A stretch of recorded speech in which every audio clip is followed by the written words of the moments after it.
This video is an update to my Trump Antichrist video series, which I began 2 years ago, a month before the 2016 election, in which I successfully predicted Trump's election and showed from Scripture how he will eventually become the Antichrist predicted in Revelation 13. I'm sorry this update video is late. You can blame Nancy Pelosi and Chuck Schumer and their obstructionism, which caused the government shutdown, which postponed the State of the Union address by 1 week. I'm also sorry for making a wrong prediction in my last update video. I predicted a red wave last November and expected the Republicans to keep control of both the House and Senate. I was expecting more of the D.C. swamp to be drained, but I wasn't expecting the Democrats to be able to still get away with so much voter fraud and put so many new socialist kids into the House. Besides that, everything else I've predicted is still going just as I thought it would. Tonight's State of the Union speech was certainly one of his best speeches so far. But there's not really a lot of new stuff to discuss. I have a few things here that I'll mention, and they do relate to biblical Christianity, but I will say again that after 2+ years now, I've still seen absolutely zero evidence that Donald Trump is truly a born-again Christian. One of the newest things in the news has been about late-term abortions because of a recently passed New York law, and Virginia Governor Northam's recent comments about letting a newborn infant die if the parents and doctors agree to let it die instead of resuscitating it. Trump said he wanted a law against late-term abortions. Yay! And all the Republicans stood and applauded. But where's the law against early-term abortions? Why isn't our Christian-in-chief fighting for that law? Why? Because he's not a real Christian, that's why. He also mentioned how he commuted the sentences of 2 people who were in prison on drug charges. He signed into law the First Step Act back in December. He told the story of how both of them were doing Bible ministries in prison. Now, I'm sure both of them are extremely happy to be released from prison, and I'm happy for both of them. But I just can't help but think how the devil is even more happy to have them removed from prison so they stop preaching to all the prisoners. I hope both of those people continue preaching the truth now that they're out of prison, because if they don't, then Satan has successfully shut down 2 fruit-bearing ministries. I'm not saying he should have left them in prison. It's just interesting to me that both of them were running Bible ministries. One more thing he mentioned that was new was his plan to eliminate HIV within 10 years. I'm old enough to remember when HIV and AIDS first came around in the 80s. Everyone knows how Freddie Mercury of Queen died of AIDS, and the new Bohemian Rhapsody movie taught it to a whole new generation of people. But I've always wondered, why has Magic Johnson been able to survive so long with seemingly no symptoms? I know there are conspiracy theories about where HIV came from, and I believe them, but I'm no expert on that topic. If Trump really wants to eliminate HIV, he needs to discover the conspiracies of where it came from to begin with, because I'm sure they have the answers on how to cure it and eliminate it. But there's no money in doing that, is there? The drug companies make more money by treating diseases, not by curing them. That brings me to a big portion of Trump's speech. He spent a lot of time talking about all the great things he's done in office. One of them was bringing drug prices down and making them the same price here in America as they are in other countries. Seems fair, right? Sure. But what the devil doesn't want you to know is that all those drugs are poison. Big Pharma makes a killing off all those drugs in more than one way. The TV ads say it right to your face. They put demons in people. But people are so deceived by the medical industry that they think the doctor knows best. No, the doctor knows a representative from Pfizer, Merck, or AstraZeneca, who lines his pockets to push their poison on his patients. Trump is just making the poison cheaper. Yippee. The economy is another thing Trump can brag about. There was some controversy this last year about the stock market going up and down in huge leaps. But let's put this in perspective. When Obama was elected, the Dow Jones plummeted big time during his first months in office, and then very slowly over 8 years got up to around 18,000. In contrast, when Trump was elected, the Dow Jones immediately shot up from 18,000 and just kept going up and up and up beyond 26,000. Even with last year's turmoil, it's still way higher today, over 25,000, than it was before he was elected. The Money King is still making America rich again. One of the best things about the economy is the fact that unemployment is at record lows across the board in every demographic. Trump said how proud he is that more women are in the workforce and talked about paid family leave when they have a child. And while I think that's great, it's still not the way God wanted things. Men are supposed to go out and provide for the family, while their wives are supposed to raise the children at home. But that's virtually impossible in today's society anymore. Women don't want to stay home and raise kids. They want to become doctors and lawyers and make tons of money so they don't need a man.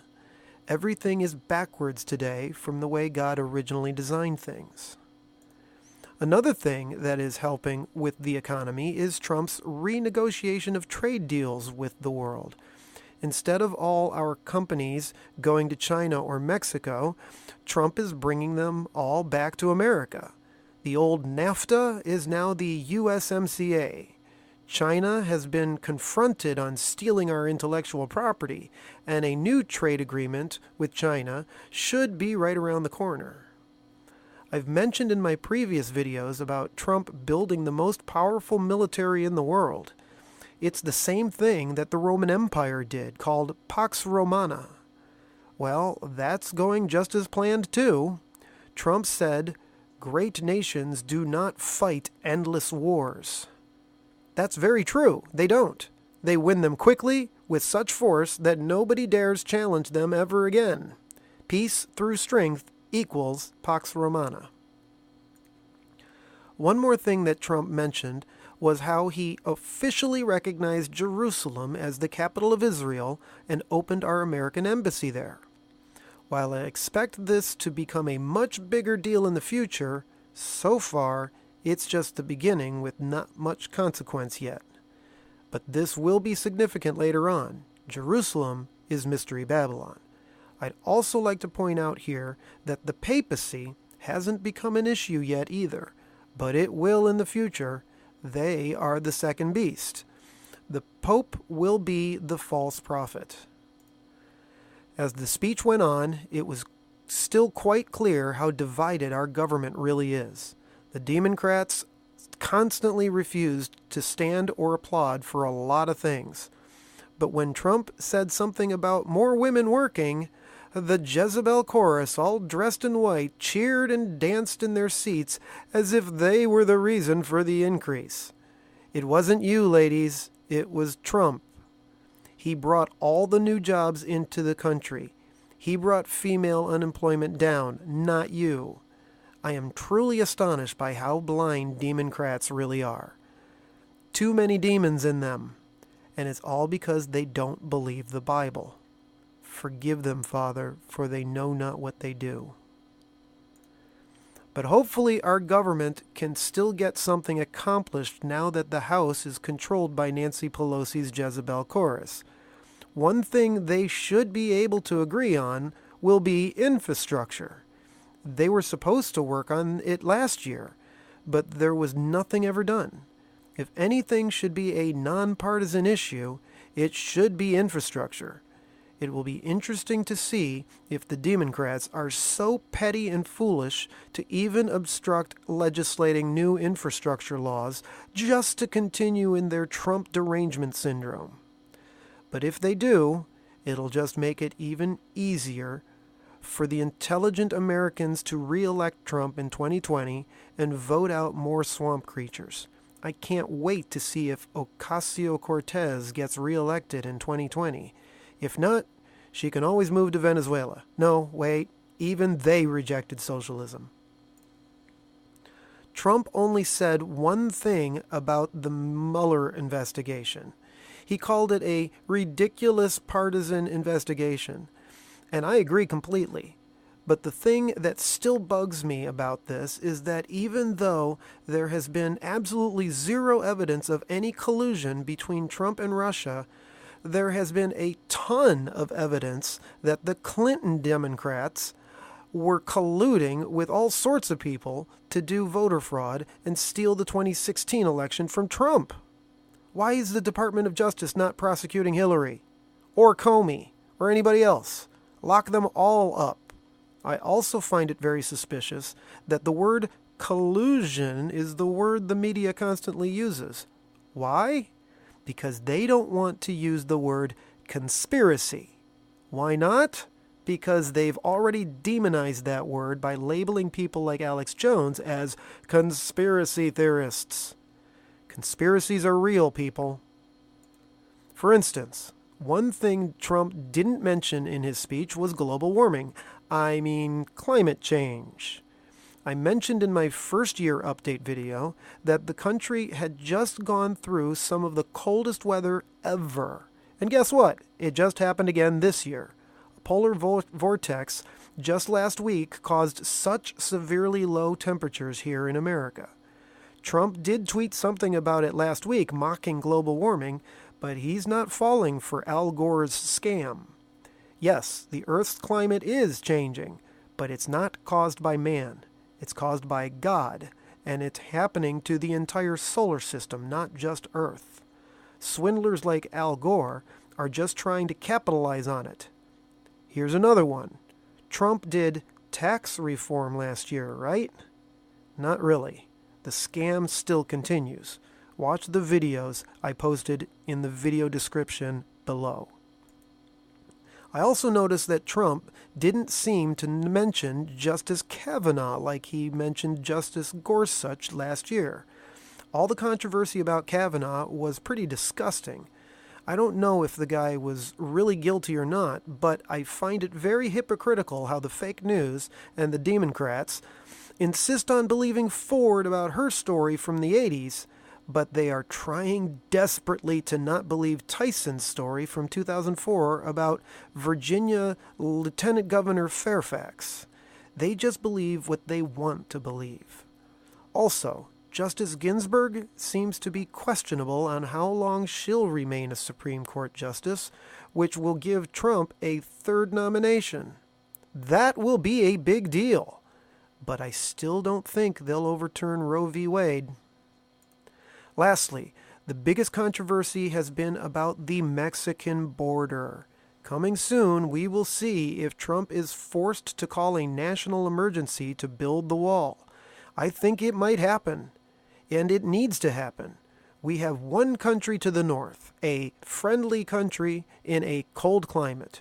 We don't have any Canadian caravans invading our nation, do we?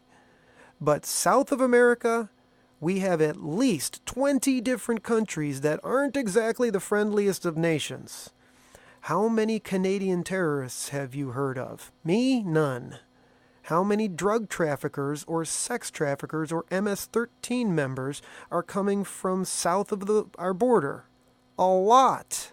The wall needs to be built, and the only reason the Democrats won't fund it is because they don't want to give Trump the victory. Build that wall, Mr. President.